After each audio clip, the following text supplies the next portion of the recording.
আসসালামু আলাইকুম। মনে করুন আপনার মাথায় একটা পরিকল্পনা উদয় হলো, আপনি বিজনেস করবেন। তো আপনি বিজনেস করতে চান বা একটা ব্যবসা প্রতিষ্ঠান গঠন করতে চান। তো আপনার এই সুপরিকল্পনাটি যদি বাস্তবায়ন করতে চান, সেক্ষেত্রে আপনার যে মূল উপকরণটির দরকার হবে বা সর্বপ্রথম যে উপাদানটির দরকার হবে সেটি হচ্ছে মূলধন অথবা ক্যাপিটাল। এই মূলধন বা ক্যাপিটালের জন্য আপনাকে কিন্তু অর্থায়ন করতে হবে, অর্থ সংগ্রহ করতে হবে। আর অর্থ সংগ্রহ করার এই যে প্রক্রিয়া রয়েছে, সেই প্রক্রিয়াটিকে আসলে অর্থায়ন বলা হয়। অর্থায়ন বা ফাইন্যান্স বা ফাইন্যান্সিংয়ের সংজ্ঞাটা আমরা আরেকটু বিস্তারিতভাবে দিতে পারি।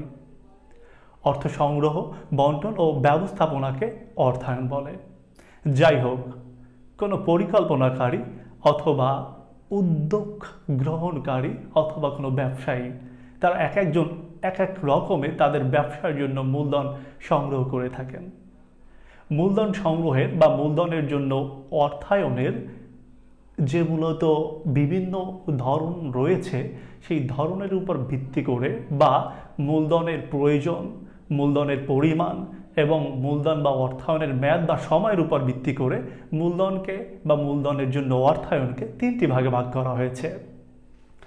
একটি হচ্ছে স্বল্পমেয়াদী অর্থায়ন বা চলতি মূলধন, যার ইংরেজি হচ্ছে শর্ট টার্ম ফাইন্যান্সিং। এটা আমি দেখেছি ম্যানেজমেন্ট ডিপার্টমেন্টে, কারেন্ট লায়াবিলিটিস ম্যানেজমেন্ট নামে ওই অধ্যায়টি আমরা দেখতে পাই। আরেকটি হয়েছে মধ্যমেয়াদী অর্থায়ন বা ইন্টারমিডিয়েট টার্ম অফ ফাইন্যান্সিং। এই ইন্টারমিডিয়েট টার্ম অফ ফাইন্যান্সিংকে মিড টার্ম ফাইন্যান্সিংও বলা হয়। আরেকটি হচ্ছে দীর্ঘমেয়াদী অর্থায়ন অথবা লং টার্ম ফাইন্যান্সিং। এখন আমরা জানব স্বল্পমেয়াদী অর্থায়ন কি বা চলতি মূলধন কি। আসলে আমরা যখন এক বছরের কম সময়ের জন্য অর্থায়ন করে থাকি, অর্থ সংগ্রহ করে থাকি, সেই অর্থায়নটিকে স্বল্পমেয়াদী অর্থায়ন বা চলতি মূলধন বলে। এটার মেয়াদ হয় সর্বোচ্চ এক বছর। অর্থাৎ আমি এমন একটা উৎস থেকে অর্থ সংগ্রহ করব, যেখান থেকে আমি এক বছরের কম সময়ের মধ্যেই আবার সেই অর্থটাকে পরিশোধ করে দিব। অর্থাৎ আমি এক বছর, সর্বোচ্চ এক বছর বা তার কম সময় ব্যবহার করব। সেই অর্থায়নটিকে স্বল্পমেয়াদী অর্থায়ন বলে। মধ্যমেয়াদী অর্থায়ন, মধ্যমেয়াদী অর্থায়ন অর্থাৎ এটা হচ্ছে আপনার এক বছরের বেশি সময় কিন্তু 5 বছরের কম সময় আপনি মূলত এই অর্থটাকে ব্যবহার করে থাকেন আপনার প্রতিষ্ঠানে। অর্থাৎ যে সকল উৎস থেকে আমি অর্থ সংগ্রহ করে বা অর্থায়ন করে এক বছরের বেশি বা 5 বছরের কম সময় ধরে আমার প্রতিষ্ঠানে ব্যবহার করি, ব্যবসায় ব্যবহার করি। কেউ কেউ বলে থাকেন 1 থেকে 7 বছর, কেউ কেউ বলে থাকেন 1 থেকে 10 বছর পর্যন্ত ব্যবহার করি। যে উৎস থেকে অর্থ সংগ্রহ করলে সেই অর্থ সংগ্রহের প্রক্রিয়াটিকে আসলে মধ্যমেয়াদী অর্থায়ন বলে। দীর্ঘমেয়াদী অর্থায়ন, দীর্ঘমেয়াদী অর্থায়ন বলতে বোঝায় দীর্ঘ সময় ধরে, অর্থাৎ অর্থায়ন বা অর্থ ভোগ করার যে মূলত প্রক্রিয়াটা। অর্থাৎ আমি যে সকল উৎস থেকে অর্থ সংগ্রহ করে সেই অর্থটাকে আমার ব্যবসায় আমি ব্যবহার করি 5 থেকে 15 বছর, কেউ বলে থাকেন 7 থেকে 20 বছর, আবার কেউ কেউ বলে থাকেন 5 থেকে 20 বছর তো হবেই, তবে তারও বেশি সময় ধরে ভোগ করা হয়। যে সকল উৎস থেকে অর্থ সংগ্রহ করে সেই অর্থায়ন প্রক্রিয়াটাকে আসলে দীর্ঘমেয়াদী অর্থায়ন বলে। বন্ধুগণ, আমাদের মূলধনকে অথবা মূলধনের জন্য অর্থায়নকে যে তিনটি ভাগে ভাগ করা হয়েছে, সেই তিনটি যে ভাগ রয়েছে আমাদের প্রত্যেকটি ভাগের জন্য আমাদের বিবিএ, অর্থাৎ আমরা ন্যাশনাল ইউনিভার্সিটিতে যারা বিবিএ করতেছি, আমাদের ম্যাথমেটিক্যাল যে বইগুলো রয়েছে তার মধ্যে ফাইন্যান্স বা ফাইন্যান্স রিলেটেড যে বইগুলো রয়েছে, সেই বইগুলোতে এই প্রত্যেকটি ভাগের জন্য আলাদা আলাদা লেসন বা অধ্যায় রয়েছে, ম্যাথমেটিক্যাল লেসন। তো আমরা আজকে আসলে কোন লেসনটি বা কোন অধ্যায়টি নিয়ে আলোচনা করব বা কোন ভাগটি নিয়ে আলোচনা করব, আমরা আজকে আলোচনা করব মধ্যমেয়াদী অর্থায়ন অথবা ইন্টারমিডিয়েট টার্ম অফ ফাইন্যান্সিং এই অধ্যায়টিকে নিয়ে। এখন বলতে পারেন আমাদের বিবিএতে তো সাধারণত আমাদের কয়েকটি ডিপার্টমেন্ট রয়েছে, যেমন marketing department, management department, accounting department, finance department. এখন সকল ডিপার্টমেন্টেরই জন্যই কি এই অধ্যায়টা বা সকল ডিপার্টমেন্টের ফাইন্যান্স বা ফাইন্যান্স রিলেটেড বইগুলোতেই কি এই অধ্যায়টা বা লেসনটা রয়েছে? হ্যাঁ, রয়েছে। ওকে, রয়েছে। তো কোন ডিপার্টমেন্টের জন্য কোন ইয়ারে আসলে আমাদের এই অধ্যায়টা করতে হয়, তো আমরা জেনে নিই সেটি। অ্যাকাউন্টিং ডিপার্টমেন্টে আমরা ফার্স্ট ইয়ারে বা প্রথম বর্ষে প্রিন্সিপাল অফ ফাইন্যান্স নামে যে বইটা পড়ি সেটিতে এই অধ্যায়টা রয়েছে, এবং এই অ্যাকাউন্টিং ডিপার্টমেন্টেই আমরা থার্ড ইয়ারে গিয়ে ফিনান্সিয়াল বা ফাইন্যান্সিয়াল ম্যানেজমেন্ট একটা বই পড়ে থাকি, সেই বইটিতে ওই অধ্যায়টা রয়েছে। ওকে, ম্যানেজমেন্ট ডিপার্টমেন্টের সেকেন্ড ইয়ারে যে আমরা প্রিন্সিপাল অফ ফাইন্যান্স করি সেটিতে অধ্যায়টি নেই। তবে আপনারা যে মূলত ফোর্থ ইয়ারে যে ইনভেস্টমেন্ট ম্যানেজমেন্ট যে বইটি পড়েন সেই বইটিতে এই মধ্যমেয়াদী অর্থায়ন বা ইন্টারমিডিয়েট টার্ম অফ ফাইন্যান্সিং বা মিড টার্ম ফাইন্যান্সিং নামে একটা লেসন রয়েছে, এটি আপনাদের করতে হবে। যারা মার্কেটিং ডিপার্টমেন্টে পড়েন তাদের সেকেন্ড ইয়ারে ফান্ডামেন্টাল অফ ফাইন্যান্স এবং থার্ড ইয়ারে আপনাদের যে রয়েছে ফাইন্যান্সিয়াল ম্যানেজমেন্ট, এই দুইটা ইয়ারে আপনাদেরকে এই অধ্যায়টা করতে হবে। ওকে, যারা ফাইন্যান্স ডিপার্টমেন্টে রয়েছেন তাদের তো প্রথম বর্ষে প্রিন্সিপাল অফ ফাইন্যান্স রয়েছে, সেখানেও এটা করতে হবে, এবং আপনাদের যে মূলত যে ফাইন্যান্সিয়াল ম্যানেজমেন্ট যে কোর্সটা রয়েছে সেটিতেও আপনাদেরকে এই অধ্যায়টা করতে হবে। তাহলে বোঝা গেল প্রায় ম্যাক্সিমাম ডিপার্টমেন্টই আপনাদের বিবিএ জীবনে প্রায় দুইটা ইয়ারে এই অধ্যায়টা করতে হবে। সুতরাং এই অধ্যায়টা খুবই ইম্পর্টেন্ট এবং আমাদের শিখে নিতে হবে, এবং আমরা শিখব এই ভিডিওর মাধ্যমে এই অধ্যায়টিকে। বন্ধুগণ, যেহেতু আমাদের এই চ্যানেলটিতে ভিডিও আপলোড করা হয় বিবিএ বা এমবিএ এর ম্যাথমেটিক্যাল প্রবলেমগুলো সলিউশন করার জন্য, তো থিওরি নিয়ে আমরা আর আলোচনা করছি না। তো আমরা এখন ম্যাথমেটিক্যাল প্রবলেম, এই অধ্যায়ের ম্যাথমেটিক্যাল প্রবলেমসগুলো নিয়ে আলোচনা করব। সো এই অধ্যায়ের ম্যাথমেটিক্যাল প্রবলেমসগুলো নিয়ে আলোচনা করার পূর্বে প্রথমে আপনাকে একটু জেনে নিতে হবে মধ্যমেয়াদী অর্থায়নের উৎসসমূহ। আমরা মধ্যমেয়াদী অর্থায়নটা আসলে করে থাকি বাণিজ্যিক ব্যাংক থেকে, ঘূর্ণায়মান ঋণ থেকে, তারপরে ইজারা অর্থায়নের মাধ্যমে। সো অর্থাৎ বোঝাই যায় যে ঋণের মাধ্যমেই আমরা আসলে মধ্যমেয়াদী অর্থসংস্থান বা অর্থায়ন করে থাকি। এখন তাহলে এই অধ্যায়ে কি ম্যাথ করতে হবে, কোন ধরনের ম্যাথ থাকবে আমাদের? বন্ধুগণ, এই অধ্যায়ে আমাদেরকে দুই ধরনের ম্যাথ করতে হবে।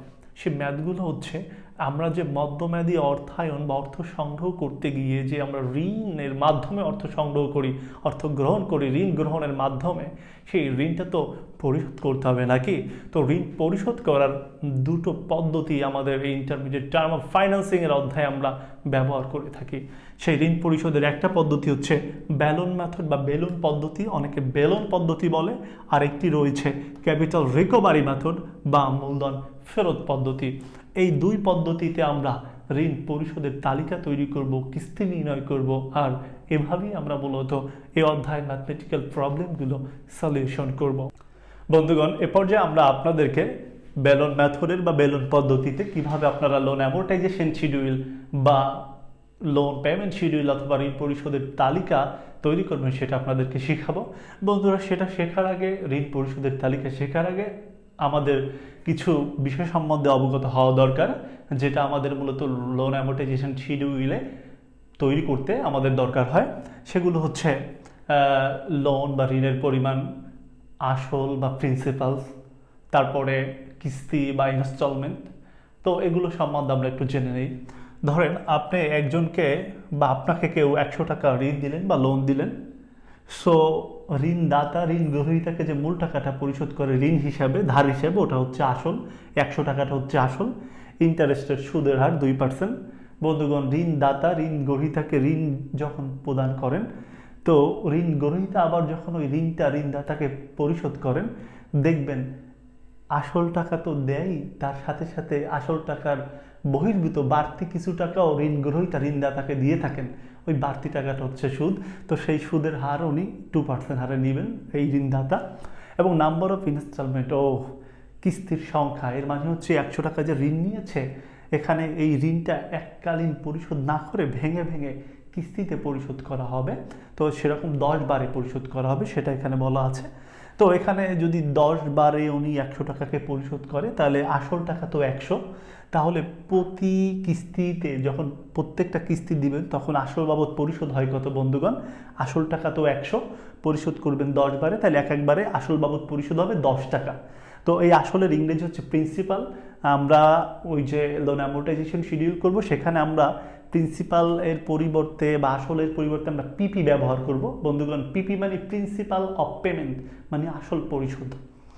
ওকে, প্রতি কিস্তিতে আমরা মূলত সরল সুদ বাবদ পরিশোধ করতে হবে আমাদেরকে।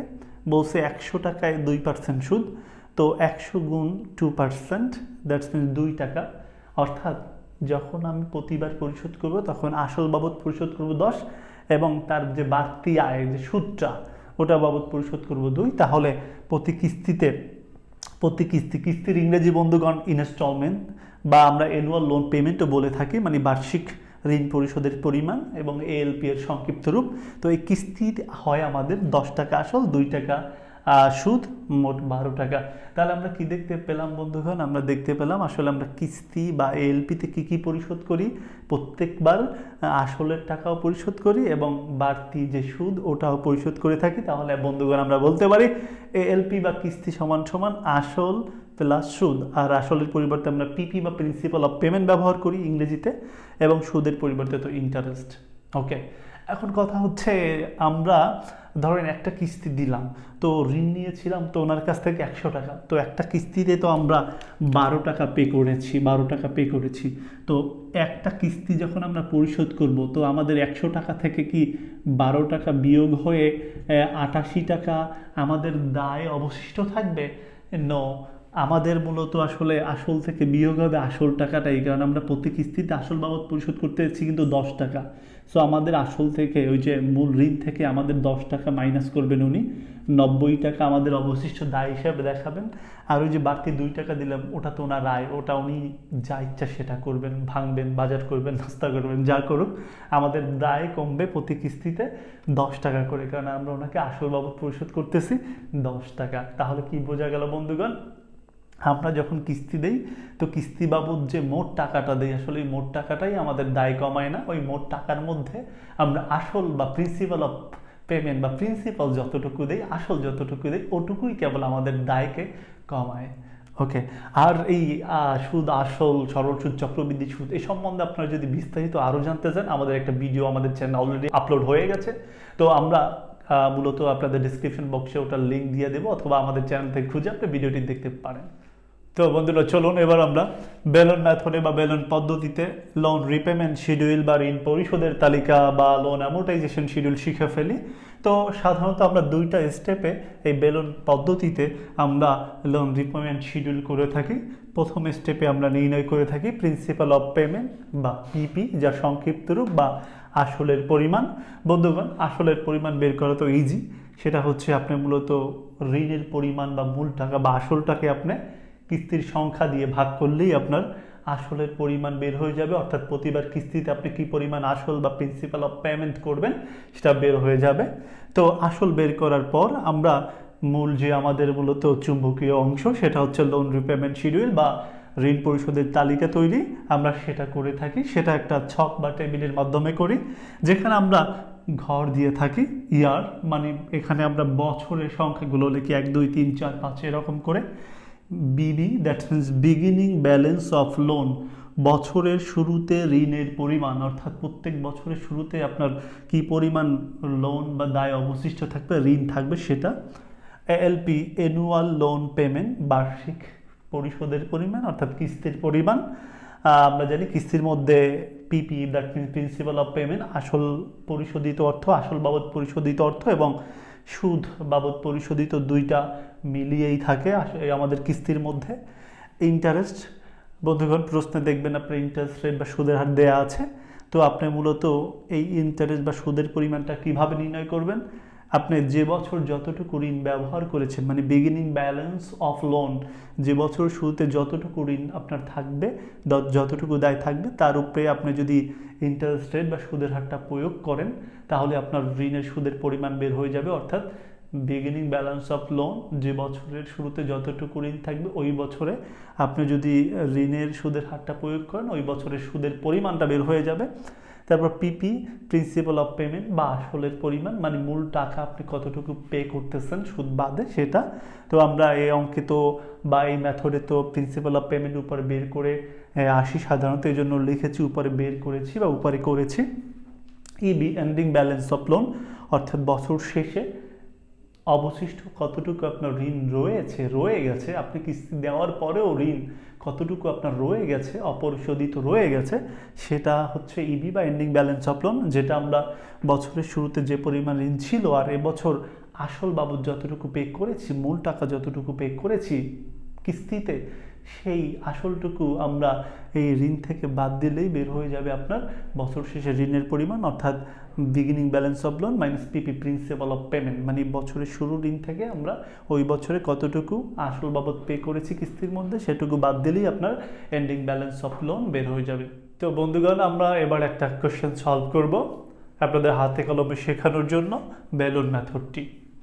ওকে, তো প্রথমে চলুন প্রশ্ন পড়ে নেই, কারণ আপনারা জানেন আমরা অনেকেই পরীক্ষার হলে প্রশ্ন দেখে বুঝতে পারি না আসলে আমাদেরকে কি করতে বলা হয়েছে। এই জন্য আপনারা যেখানেই যে টিচারের কাছেই শিক্ষা নেন না কেন, শিখেন না কেন, আপনারা প্রশ্নটা কিভাবে ধরতে হবে, যে এই অধ্যায়ের অঙ্ক, এই অঙ্কটি করতে বলা হয়েছে এক্স্যাক্ট, এবং এই অঙ্কটার অ্যান্সার কিভাবে দিতে হবে সেটা একটু ভালোভাবে বুঝে শুনে শিখে নেবেন। ওকে, প্রথমে আসুন আমরা প্রশ্ন শিখি। Apex food limited, apex food limited এটা একটা কোম্পানির নাম। তারা হয়তো বা খাবার বা খাদ্য সামগ্রী নিয়ে কাজ করে, তাদের নিডস দরকার, apex food limited needs, apex food লিমিটেডের দরকার 5 লাখ টাকা, 5 লাখ 5 লক্ষ টাকা দরকার টু ফাইন্যান্স, তাদের অর্থ সংস্থানের জন্য অর্থ দরকার তাদের। এটা ইন্টারমিডিয়েট টার্মস ক্যাপিটাল, ইন্টারমিডিয়েট মানে মধ্যমেয়াদী টার্ম ক্যাপিটাল, ইন্টারমিডিয়েট মধ্যমেয়াদী ক্যাপিটাল মানে মূলধনের জন্য, অর্থাৎ তাদের ইন্টারমিডিয়েট টার্ম ক্যাপিটাল মধ্যমেয়াদী মূলধনের জন্য তাদের 5 লক্ষ টাকা দরকার। অগ্রণী ব্যাংক এগ্রিড, অগ্রণী ব্যাংক একটা ব্যাংকের নাম, এগ্রিড রাজি হয়েছে টু প্রোভাইড লোন, এই যে 5 লক্ষ টাকা লোন এটা দিতে রাজি হয়েছে অগ্রণী ব্যাংক, যেখানে সুদের হার অ্যাট 14% ইন্টারেস্ট, মানে সুদের হার 14%, অর্থাৎ 14% সুদে 5 লক্ষ টাকা ঋণ দিতে অ্যাফেক্স ফুড লিমিটেডকে রাজি হয়েছে। কে রাজি হয়েছে? অগ্রণী bank. The loan has to be paid, the loan has to pay, ঋণ পরিশোধ করতে হবে ইন দ্য নেক্সট 5 ইয়ার, পরবর্তী 5 বছরে। অর্থাৎ আর এখানে যেহেতু কিস্তি বাৎসরিক দিতে হবে বা 6 মাস অন্তর দিতে হবে, কোনো কিছুর উল্লেখ নেই, আপনারা বুঝে নেবেন বাৎসরিক কিস্তি দিতে হবে, অর্থাৎ 5 বছরে 5টা কিস্তিতে এই 5 লক্ষ টাকা ঋণ পরিশোধ করতে হবে। ওকে, ইউ আর রিকোয়ার্ড, তোমাকে করতে হবে টু দ্য পেমেন্ট শিডিউল, পরিশোধের তালিকা আন্ডার বেলুন পেমেন্ট মেথড, অর্থাৎ আপনাকে বেলুন পেমেন্ট মেথডে আপনাকে মূলত ঋণ পরিশোধের তালিকা তৈরি করতে হবে। আশা করছি প্রশ্ন বুঝছেন। ঋণ 5 লাখ, ইন্টারমিডিয়েট টার্ম ক্যাপিটাল মধ্যমেয়াদী মূলধন দরকার, এবং মধ্যমেয়াদী মূলধনে আপনাকে যেখানে সুদের হার বলছে 14% এবং এখানে শিডিউল করতে বলছে কোন মেথডে? বেলুন পেমেন্ট মেথডে। তো আমরা মনে হয় প্রশ্ন বুঝছি। এখন বেলুন পেমেন্ট মেথডে আমরা যদি আসলে লোন পেমেন্ট শিডিউল বা ঋণ পরিশোধের তালিকা করতে যাই, একটু আগে আপনাদের দেখাইছি কিভাবে আপনারা করবেন 2টা স্টেপের মাধ্যমে। তো প্রথম স্টেপটা কি ছিল? প্রথম স্টেপ ছিল step 1, calculation of principal of payment, অর্থাৎ আসলের পরিমাণ নির্ণয়। তো এখানে জায়গা কম, এই জন্য আমি মূলত লিখতেছি না, আপনারা লিখে নেবেন calculation of principal of payment, এরকম লিখে নিতে পারেন, ক্যালকুলেশন অফ পিপি লিখলাম আমি সংক্ষেপে, মানে প্রিন্সিপাল অফ পেমেন্ট। তো আমরা পিপি বা প্রিন্সিপাল অফ পেমেন্ট কিভাবে নির্ণয় করি? প্রথমে অ্যামাউন্ট অফ লোন, আপনাদের শিখিয়ে এসেছি যে মূল যে ঋণের পরিমাণটা অ্যামাউন্ট অফ লোন ভাগ নাম্বার অফ ইনস্টলমেন্ট, অর্থাৎ কিস্তির সংখ্যা। তো এখানে বন্ধুগণ আমরা দেখতে পাচ্ছি আমাদের ঋণের পরিমাণ হচ্ছে 5 লক্ষ টাকা। তো 5 লক্ষ টাকা,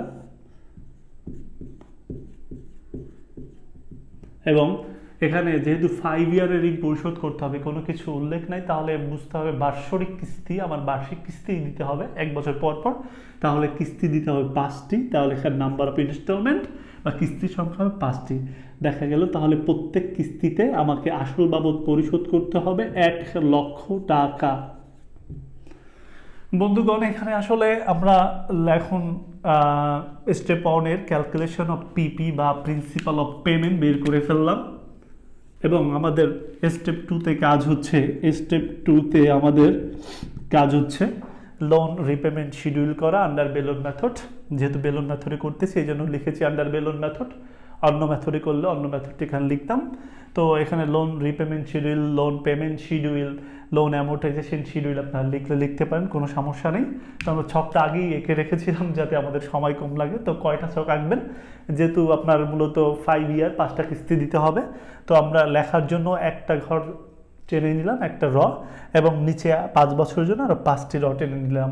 আর কলাম কয়টা হয় সেটা আপনাদের একটু আগে শিখাইছি আমি।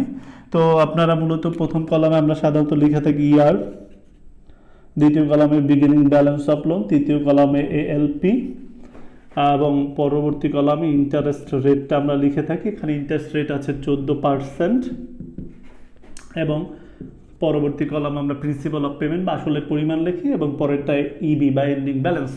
তো বন্ধুগণ, ইয়ার আমাদের 5 বছর আছে, so 1 2 3 4 5। Beginning balance of loan বন্ধুগণ, প্রথম বছরের শুরুতে তো ঋণের পরিমাণ অবশ্যই 5 লক্ষ টাকা। এলপি কিস্তির পরিমাণ আমরা জানি না বন্ধুগণ, আমরা কিন্তু আসল বের করেছি, সে অনুযায়ী আমাদের আসলটা আগে লেখা উচিত ছিল। এলপি যেহেতু পরে, এলপি পরে লেখা উচিত ছিল, কিন্তু ওই যে এই অধ্যায়ে মোট 2টা ঋণ পরিশোধের তালিকা আমাদের করতে হবে 2 নিয়মে, একটা হচ্ছে বেলন মেথড আর একটা হচ্ছে ক্যাপিটাল রিকভারি মেথড। আমরা 2টা মেথডেই একই টেবিলের মাধ্যমে করব, বিদায় আমি ছকটা একটু এলোমেলো করে রেখেছি বা লিখেছি, রাগ করবেন না। এভাবে করলে আপনার সুবিধা হবে, অর্থাৎ একটা পেমেন্ট শিডিউল বা একটা টেবিলের মাধ্যমে আপনি যত ধরনের ঋণ এর পরিশোধের তালিকা তৈরি করতে চাইবেন তা করতে পারবেন এই একটা টেবিলের মাধ্যমে। এই জন্য আমাদের ঘরগুলো একটু এলোমেলো হয়েছে, কিন্তু তারপরও এটাই শিখবেন, কারণ এটা দিয়ে সব অ্যামোর্টাইজেশন শিডিউলগুলো, লোন পেমেন্ট শিডিউলগুলো আপনি করতে পারবেন আরামসে। ওকে, তো এলপি কিস্তির পরিমাণ তো জানি না, আমরা জানি কিস্তির মধ্যে কি যেন থাকে, এই কিস্তির মধ্যে পিপি এবং ইন্টারেস্ট থাকে, মানে আসল থাকে এবং ইন্টারেস্ট থাকে। ওকে, তো ইন্টারেস্ট বা সুদ এর পরিমাণ তো আমরা বের করে ফেলবো কিভাবে, বছরের শুরুতে ঋণের পরিমাণ beginning balance into rate, rate তো এখানে কত পার্সেন্ট, 14%। পিপি তো আসল বন্ধুগণ, আমরা আসল তো অলরেডি বের করে ফেলেছি, আসল বের করেছি কত, আসল বের করেছি 1 লক্ষ টাকা। আর এই মেথডে প্রত্যেক বছরই আসলের পরিমাণ সেম হবে 1 লক্ষ।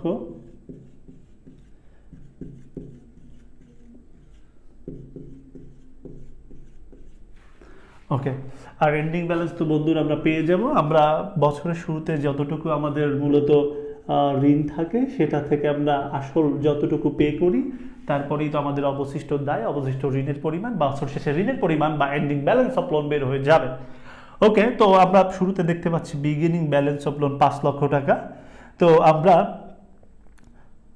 যেহেতু কিস্তি জানি না, এএলপি জানি না, সেহেতু আসল আর সুদ যোগ করতে পারলেই কিন্তু আমাদের এএলপি, এই যে আসল পেয়েছি আর সুদ যোগ করতে পারলে কিন্তু আমাদের এএলপি বা কিস্তির পরিমাণ বের হয়ে যাবে। তো আমাদের এএলপি তো বের করা সম্ভব না, তবে ইন্টারেস্ট কিন্তু বের করা সম্ভব বন্ধুগণ এই পরিস্থিতিতে, কারণ আমরা বছরের শুরুতে ঋণের পরিমাণ জানি আর ঋণের সুদের হারও জানি। বছরের শুরুতে ঋণের পরিমাণের সাথে সুদের হারটা গুণ করলে সুদের পরিমাণ বের হয়ে যাবে। তো বছরের শুরুতে ঋণ 5 লক্ষ এবং এবছর সুদের হার হচ্ছে 14%, তাহলে আমাদের 5 লক্ষের উপরে 14% ধরলে আমাদের সুদের পরিমাণ বের হয়ে যায় 70,000 টাকা।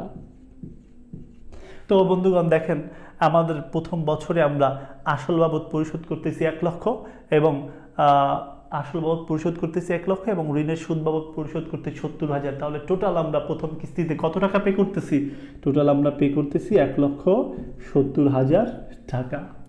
তাহলে বন্ধুগণ, এখন আমাদের অনেকের সংশয় থাকে, আমরা এই 5 লক্ষ থেকে এটা বাদ দেবো, এটা বাদ দেবো, এটা বাদ দেবো। বন্ধুগণ, এখানে তো সুদ আসল আছে, তো আমি যখন মূলত ঋণদাতাকে কিস্তি পরিশোধ করব, উনি কী করবেন, দেখবেন সুদ কত, এই 1,70,000 টাকার মধ্যে 70,000, আসল কত 1 লাখ। তো সুদ, এটা তো আমার আয়, আমি এটা নিয়ে রেস্টুরেন্টে খেতে যাই, আমি যা ইচ্ছা তা করি। আর এই যে 1 লাখ টাকা আসল দিয়েছে, এই টাকাটা মূল টাকা থেকে বা মূল ঋণ থেকে বা মূলত ওনার দায় কমাই দিতে হবে। তো এই জন্য আমরা সাধারণত এই বিগিনিং ব্যালেন্স থেকে পিপি বাদ দিই, অর্থাৎ ঋণ থেকে আসল বাদ দিলে বছর শেষে বা অবশিষ্ট দায়ের পরিমাণ বের হয়ে যাবে। তো 5 লাখ থেকে 1 লাখ বাদ দিলে কত হবে, 4 লক্ষ। বন্ধুগণ, এভাবেই প্রত্যেকটা ইয়ার করতে হবে। তো আমরা দেখলাম প্রথম বছর শেষে আমাদের ঋণের পরিমাণ আছে 4 লক্ষ টাকা। তো দ্বিতীয় বছরের শুরুতে তো তাহলে আমরা দ্বিতীয় বছরে আমরা ঋণ ভোগ করতে পারবো, ঋণ ব্যবহার করতে পারবো আমাদের ব্যবসায় কত টাকা?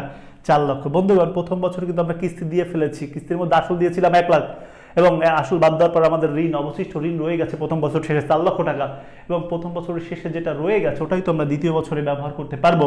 তো এক্ষেত্রে আমাদের দ্বিতীয় বছরেও আমাদেরকে মূলত সুদের পরিমাণ বের করে ফেলতে হবে। ওকে, আমরা সুদের পরিমাণ বের করব এখানে। তো এখানে আমাদের দ্বিতীয় বছরে সুদের পরিমাণ হয় 56,000 টাকা। এই 4 লক্ষ টাকার উপরে যদি আমরা 14% ধরি,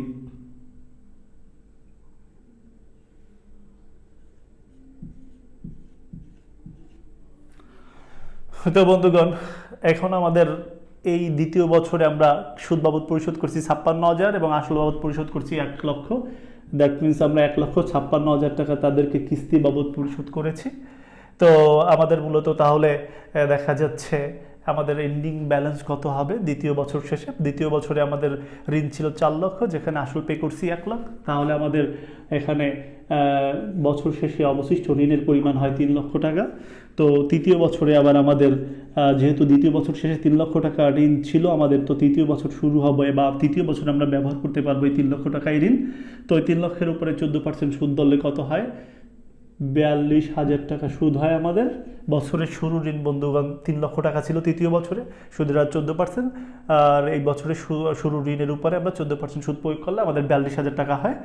তো এখন আমাদের আসল তৃতীয় বছরে 1 লাখ, সুদ তো 42,000, টোটাল আমরা কিস্তি পে করতেছি কিস্তিতে 1,42,000 টাকা। বছর শুরুতে ঋণের পরিমাণ 3 লাখ, আসল তো 1 লাখ। তো আমাদের বছর শেষে ঋণের পরিমাণ হয়ে দাঁড়ায় 2 লক্ষ টাকা। তো এই 2 লক্ষ টাকা আবার চতুর্থ বছরের শুরুতে আমরা বা চতুর্থ বছরে আমরা ঋণ হিসেবে ব্যবহার করতে পারবো। এই 2 লক্ষ টাকার উপরে আবার 14% যদি আমরা সুদ প্রয়োগ করি, সেক্ষেত্রে হয় 28,000 টাকা সুদ।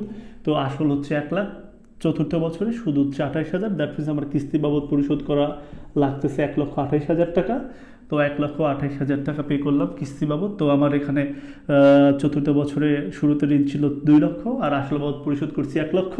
তো আমার বছর শেষে ঋণের পরিমাণ অবশিষ্ট আমার দায় রয়ে গেছে 1 লক্ষ। পঞ্চম বছরে আমি 1 লক্ষ টাকার ব্যবহার করতে পারবো।